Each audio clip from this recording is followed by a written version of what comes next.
जाके कीन ली हो तू बजरिया कुसुमरंग सड़िया राजा जी ब्लाउज करिया राजा कुसुमरंग सड़िया राजा जी ब्लाउज करिया राजा सड़िया राजा ब्लाउज करिया राजा कुसुमरंग सड़िया राजा जी ब्लाउज करिया राजा जी अवतार पई के नौकरिया अवतार पई के नौकरिया जाके कीन ली हो तू बजरिया कृपया दूरी बनाए रखे। इस साड़ी किना था कि माल पैकेज होता ही यार। हाय देखिए हो जैसे आई अरे की कुसुम रंग अरे सड़िया राजा जी अरे ब्लाउज करिया अरे की अवतार पई के नौकरिया अवतार पई के नौकरिया जाके कीन ली हो तू बजरिया कुसुम रंग रुको ए बेयास तू अंग सट तरह नु तो हमरो ने खाड़ा भइल जाता रोआ रोआ रोआ रोआ रोआ कुसुम रंग सड़िया राजा जी ब्लाउज करिया राजा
हेंग करबलो तो हमरो गिरे गिरे हो जाता कबो कबो लोरावा समझा दिया सब भैया हां भाई देखिए भाई स्टेज पे मत गिरई हो ए पता गिर जाता बेहास दहाइयो जो पूरा पानी लगाओ देव भाई बुझाता कि इंटर कॉलेज के छात्र बुझाते रहे पूरा पानी हां बा पानी बा तारा कोई के नौकरिया हाय हाय हाय देखो हमारा हॉल जाता तू हलावते बाड़ू तनी ध्यान से देखो के तरह हॉल होता अरे की अवतार कोई के नौकरिया धरिए कमर धली पीछे से रहुआ पीछे से धक्का मारो गरगांव जवार धारी हे जाके कीन ली हो तू बजरिया कुसुम ए तरीके तो चल सुना बेयास चुस्ता फट जाई ए मानुस बुलाओ भाई अरे की जाके कीन ली हो तू बजरिया कुसुम रंग सड़िया राजा जी ब्लाउज करिया राजा कुसुम रंग सड़िया राजा जी ब्लाउज करिया राजा सड़िया राजा जी ब्लाउज करिया राजा कुसुम रंग सड़िया राजा जी ब्लाउज करिया राजा जी अवतार पई के नौकरिया अवतार पई के नौकरिया जाके कीन ली हो तू बजरिया कृपया दूरी बनाए रखे। इस साड़ी किना था कि माल पैकेज होता ही यार। हाय देखिए हो जैसे आई अरे की कुसुम रंग अरे सड़िया राजा जी अरे ब्लाउज करिया राजा हर की अवतार पई के नौकरिया अवतार पई के नौकरिया जाके कीन ली हो तू बजरिया कुसुम रुको ए बेयास तू अंग सट तरह नु तो हमरो ने खाड़ा भइल जाता रोआ रोआ रोआ रोआ रोआ कुसुम रंग सड़िया राजा जी ब्लाउज करिया राजा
करबो लो तो हमरो गिरे गिरे हो जाता कबो कबो लोरावा समझा दिया सब भैया। हाँ तेहू भाई देखिए भाई स्टेज पे मत गिरई हो। ए पता गिर जाए तो बेहास दहाइयो जाए पूरा पानी लगाओ ना। तेहू भाई बुझाता कि इंटर कॉलेज के छात्र बुझाते रहे पूरा पानी बा पानी। हाँ बा पानी बा। तमाम श्रोतागण जे भी उपस्थित बा, जे चल गइल सुता रहला, जे रुकल बा उ श्रोता ह, ठीक बा। और स्टेज पर आदरणीय सब लोग उपस्थित, हाँ सब लोग स्टेज के माध्यम से पैर छू के प्रणाम करते नहीं, आशीर्वाद के कामना करते नहीं। ताली बजा के आशीर्वाद दे दीजिए अटल सिंह जी को।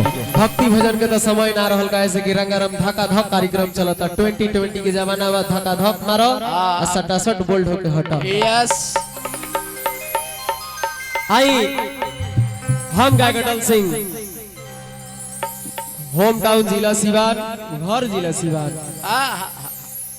आई चैता के लयदारी से सेवा रही, ज्यादा समय ना ले, दूगो गीत गाई, एगो हाँ, सेट ज्यादा संग एगो समय लयदारी। ऐसे कि कलाकार के अहमियत हम बुझिला हाँ कैसा, कैसे कि जब तमाम कलाकार के जब बैनर पोस्टर लागे नु तो तनी मुनी ख्याल करे के चाहिए, समय के ख्याल करे के चाहिए कि हमरो से छोट कलाकार बाड़े सन, तनी दो चार लोग के बीच में कुछ आके गई हसन, कुछ गावे के सीखी हसन। ई सीखे के उम्र बा, जीवन भर सीखे के बा भैया। अटल भाई इसको दिल पे मत लीजिएगा। ना ना दिल में नहीं खिले, ना ना ना ना ना घरेलू हम दिल में ना ले। ना ना घर का कार्यक्रम है नहीं। हाँ। आप भाई के नाते एक मैं सजेशन दे रहा हूँ।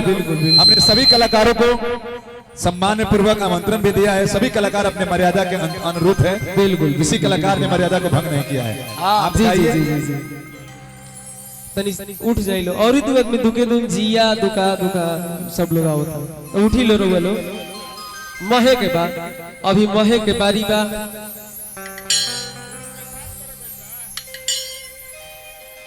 अच्छा इनकरा के तनी परिचय ले लिखा, का नाम हरा हो? तन्या तान्या। चली ज्यादा समय ना लेम, काहे से कि बहुत सारा कलाकार लोग हमार मित्र साथी बाटे। हाँ अभी रउआ लोग बाकी बा। तबला वाली कहाँ बाड़ू? जय श्री सीताराम। तबला वाली कहाँ एकदम बाड़ू? गावे के बाद अभी बाकी बानी तो अभी 2-3 गो राउंड चले। तबला वाली कहाँ बाड़ू? तबला वाली कहाँ बाड़ू? तलो स्त्रीलिंग पुलिंग देखा बुझा। अरे की मलाई देख के करना मन करी चाटेला, इतना सकेत कपड़ा कैसे तोरा में आटेला। कि अपने से पहिरेलू, अरे की हई भैया पहिरावेला, इहे बात दिमाग में न हमारा आवेला। तबला वाली मानुष जल्दी तबला कमिंग। तबला वाली का आई एगो पति प्रदेश बाणी। ए पति हाँ दाढ़ी बनावेला ना, दाढ़ी बनावेला ना भतार। अच्छा अच्छा अच्छा भतार यस यस पति प्रदेश बाड़े, पत्नी कहतारी का कहता कहतारी राजा जी काहे रानी बोला ए बलमुआ, का हो बोला घर के गोतिन कुसुम रंग के साड़ी पहनले बड़ी ए राजा जी, अनु हमरो बड़ा मन करता आ तत हबड़ा जो हम लेके आवते बने। कि कुसुम रंग के साड़ी पहनती है बलमुआ। हां तो हबड़ात काहे बड़ू लेके आवते बने। औरतिया कहतिया का कहतिया अरे की अवतार पई के नौकरिया, ई जाके कीन ली हो तू बजरिया कुसुम रंग। ए रोको रोको भाव में तबला वाली मानुष, तबला वाली कहाँ बाड़ू? जल्दी कमिंग, मजा ना तो विनोद भाई आज डिस ब्रेक सीखता ए तारा लो ध्यान दे डिस ब्रेक को गतल लहंगे लपटा जाता आई ना। और उठावा बेस और उठा लो। हाय देखी भैया हेलो। अरे की अवतार कोई के नौकरिया, जाके कीन ली हो तू बजरिया कुसुम। ए कृपया दूरी बनाए रखे, बीच में नंगा तार है। कहो इतना उठाते उठाते गांव जवार लोग को आते बोलो तू तो पंचायत में वोट मांगे आई बड़ा तेंग लगत रह एकदम यही पर मुहर मार देवे के टकाक दे 20 ब्रेक मारे आवेला तनिका में मार के दिखावा आइए बचा के चाका ना फटे देखियो इनकर ब्रेक धर हे तरे धर सुडौल बा 4 लाइन हाईवे है भाई अरे की अवतार कोई के नौकरिया हाय हाय हाय देखो हमारा हॉल जाता तू हलावते बाड़ू तनी ध्यान से देखो के तरह हॉल होता अरे की अवतार कोई के नौकरिया धरिए कमर धली पीछे से रहुआ पीछे से धक्का मारो इनकर गांव जवार थारी हे जाके कीन ली हो तू बजरिया तरीके से तो चल सुना बेयास चुस्ता फट जाई ए मानुस बुलाओ भाई अरे की जाके कीन ली हो तू बजरिया सरिया राजा जी ब्लाउज बकरिया राजा सरिया राजा जी ब्लाउज बकरिया राजा सरिया राजा जी ब्लाउज बकरिया राजा सरिया राजा जी ब्लाउज बकरिया राजा जी अवतार कोई के नौकरिया जाके कीन ली हो तू बजरिया कृपया दूरी बनाए रखे इस साड़ी की ना था कि माल पैकेज होता ही यार हाय देखिए हो जैसे आई अरे की कुसुम रंग अरे सड़िया राजा जी अरे ब्लाउज बकरिया राजा हर की अवतार कोई के नौकरिया जाके कीन ली हो तू बजरिया रुको ए बेयास तू अंग सट तरह नु तो हमरो ने खाड़ा भइल जाता रोआ कुसुम रंग सड़िया राजा जी ब्लाउज बकरिया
हेंग करबलो तो हमरो गिरे हो जाता कबो लोरावा समझा दी अशोक भैया हां तेरे भाई देखिए भाई स्टेज पे मत गिरई हो ए पता गिर जाता बेहास दहाइए जो पूरा पानी लगाओ देव भाई बुझाता कि इंटर कॉलेज के छात्र बुझाते रहे पूरा पानी हां बा पानी बा